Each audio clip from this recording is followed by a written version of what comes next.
Von Miller went down week 12, Thanksgiving in Detroit on that stupid turf. And when you saw Von Miller go down, you saw a significant change in the Buffalo Bills pass rush. So we're going to go over some metrics here. So the Bills pass rush weeks 1 through 11. Again, Von Miller went down in week 12. So the Bills pass rush weeks 1 through 11. They were 7th in pressures, 12th in combined sacks, 11th in pressure percentage, 15% blitz rate, which was 28th in the league. So again, just some numbers: 7th in pressures, 12th in combined sacks, 11th in pressure percentage, 28th in blitz rate at 15%. The pass rush weeks 12 through 18, again, just focusing in on the back end of the regular season. And remember, week 17, I think we all remember it was canceled, that game against the Cincinnati Bengals. So they went from 7th in pressures to 22nd in pressures. They went from 12th in combined sacks, weeks 1 through 11, to 25th in combined sacks, weeks 12 through 18. They went from 11th in pressure percentage to 19th in pressure percentage. And they went from a 15% blitz rate to a 24% blitz rate. You saw a material difference in total pressures, in combined sacks, and pressure rate on a weekly basis once Von Miller went out of that lineup. Another piece, I tweeted this out earlier, and I thought this piece I did not really realize until I started doing some prep and some research for this episode. So weeks 1 through 11, the Buffalo Bills had a 69% too high shell usage rate. That means 2 safeties back pre-snap. And then they had a 56% too high coverage rate post-snap. So your cover 2, your cover 4, your cover 6, any covers that has 2 high safeties, right? 69% too high shell pre-snap, 56% too high coverages post-snap. That was weeks 1 through 11. Weeks 12 through 18, they went from a 69% too high shell usage rate to a 52% too high shell usage rate. That's a 17 percentage point drop. They went from a 56% too high coverage usage rate post-snap to a 42% too high coverage usage rate post-snap. That's a 14 percentage point drop, right? That's a huge piece. And I say it all the time. I say it in shows. I say it on Twitter. What you do on the back end from a coverage perspective is determined by how you are able to fit the run. And not to get into the weeds too much of the X's and O's and schematics of defense and football and everything like that, but just the basic idea of, if you have to commit, let's focus on a safety. If you have to commit a safety closer to the line of scrimmage to help defend the run, that means you only have 1 safety in the back, right? If you only have 1 safety in the back, it means it's a lot harder to play 2 high coverages because you only have 1 safety back there pre-snap, or you have to commit that safety to help stop the run. So if you only have 1 safety in the back, that means you're relying more on cover 1 and you're relying more on cover 3. You're unable to potentially play more cover 2, cover 4, cover 6, whatever have you, out of those 2 high safety looks. The Bills early on, again, weeks 1 through 11, 69% of the time pre-snap, they had 2 safeties. That was the 5th most in the league. And then post-snap, 2 high safety coverages, 56%. That was the most in the league. They went from the 5th most 2 high shells and the most 2 high coverages to the 16th most 2 high shells and the 11th most 2 high coverages. They changed who they were on the back end because of what they had to do up front in terms of their fronts and committing numbers to the box to stop the run. Part of what makes Von Miller so successful and so much of a unicorn is, and granted, there's a lot of other variables that happen in this time, right? The opponents that you're playing, injuries to your other players, weather, all these other variables and factors. But there is definitely a connection between what the Bills did, not just from a pass rush standpoint, which I think is the obvious one, right? Von Miller goes out, you see the changes in pass rush numbers, which we're going to continue to go over here.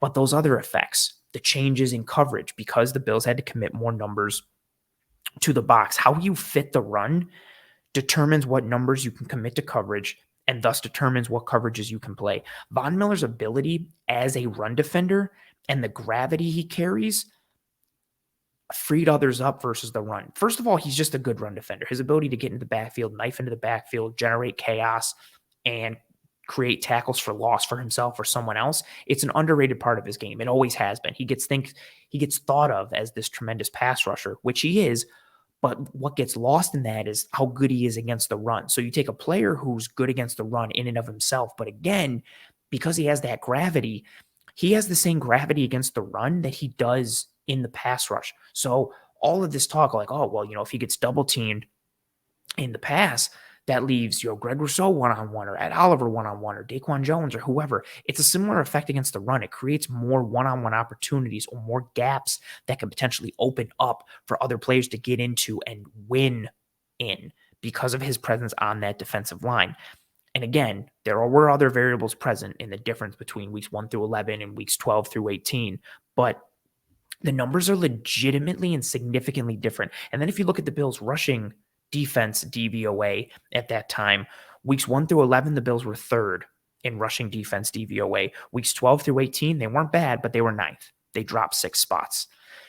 You add up the changes in pressure numbers. You add up the change in combined sacks. You add up the change in pressure rate, total pressures, the blitz rate, too high coverages, too high shells, all of these pieces. Von Miller had a significant impact on this defense when he was in there, and arguably a bigger impact when he went out. Now, let's look at the individual player performances in a vacuum, weeks 1 through 11, and then 12 through 18. Some of these numbers are staggering. So we're looking at the pass rush productivity for the individual players on the Bills defensive line. Pass rush productivity, for those who don't know, it's a formula that combines sacks, hits, and hurries relative to how many times you rush the passer. So again, I use this metric a lot. We use it a lot on the brand. It's a good measure. It's a good efficiency metric in terms of how you rush the passer because, again, if I have 100 pass rush snaps and you only have 5, and I have 70 total pressures and you only have 1, it's like, oh my God, look how many pressures Anthony had over Timmy over there. And it's like, yeah, but he also had 95 more pass rush snaps. So, volume doesn't always tell the whole story.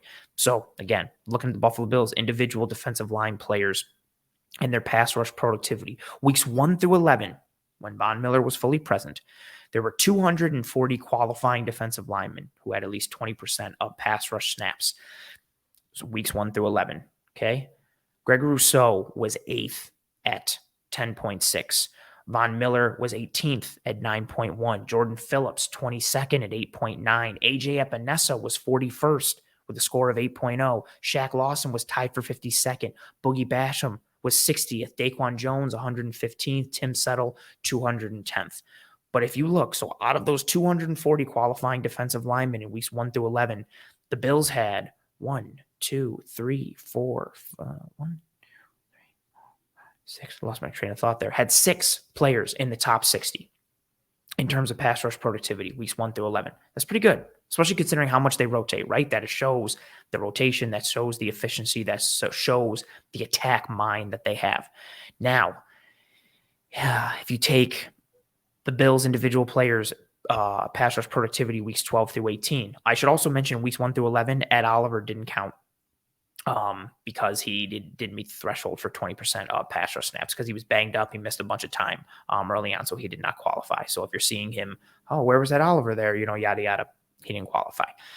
So weeks 12 through 18, there were 213 qualifying defensive linemen who had 20% of pass rush snaps in 2022. Groot, again, so this is without Von Miller. Groot dropped from 8th to 22nd. AJ Epinesa actually went up from 41st to 29th.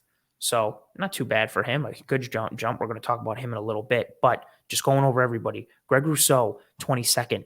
AJ Epinesa, 29th. Daquan Jones tied for 102nd. Shaq Lawson tied for 122nd with Jordan Phillips. Ed Oliver tied for 140th. Boogie Basham, 179th. And Tim Settle tied for 192nd.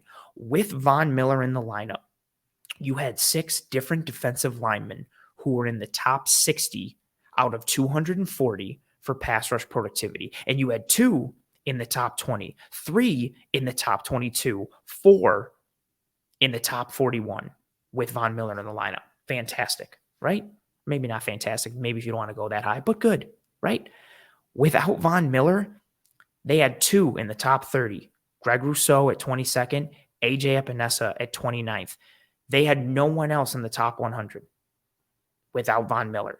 from a pass rush productivity standpoint. They had 2 in the top 100. They went from 6 in the top 60 to only 2 in the top 100. Not good.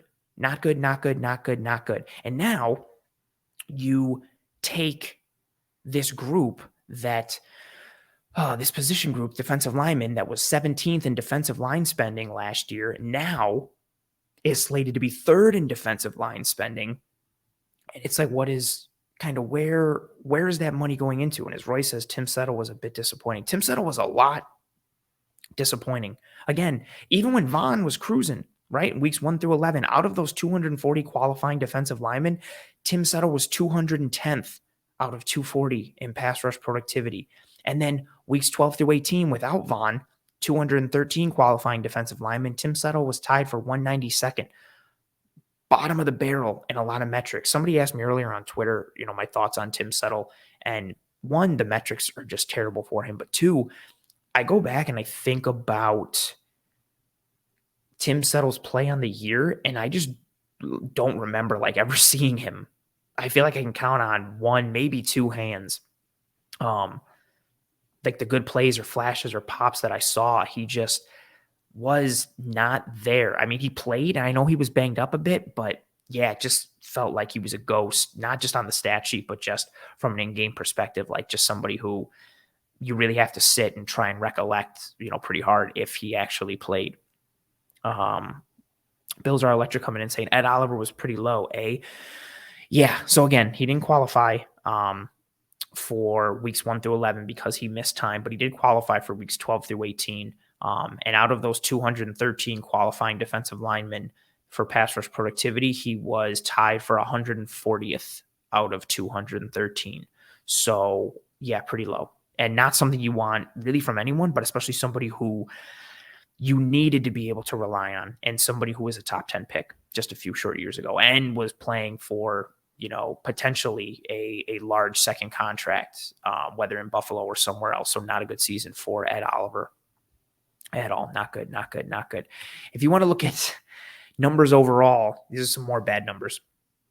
So overall on the season as a whole, there were 238 defensive linemen with at least 20% of pass rush snaps in 2022, the regular season plus the postseason.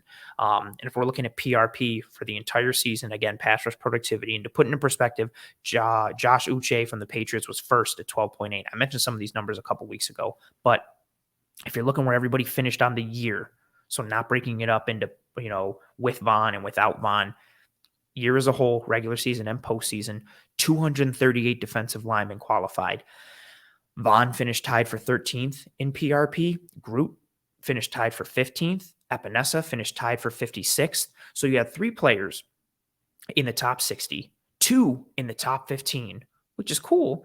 And then it's a huge drop. Ed Oliver finished tied for 123rd out of 238. Boogie finished tied for 130th out of 238. Shaq finished tied for 150th out of 238. Daquan Jones finished 154th out of 238. Jordan Phillips, another dude who was banged up throughout the whole year, especially towards the end, finished tied for 156th out of 238. And Tim Settle finished tied for 208th. So now we go into this offseason and you see, you can play it back in your mind, whether you're watching game tape or whether you're watching broadcast footage, right? There was a significant difference in the teeth that this defensive line had with and without Von Miller. And then if there was any doubt or there was any question, I just rattled off a bunch of numbers that really kind of put things into perspective further for what this defensive line was with and without Von Miller.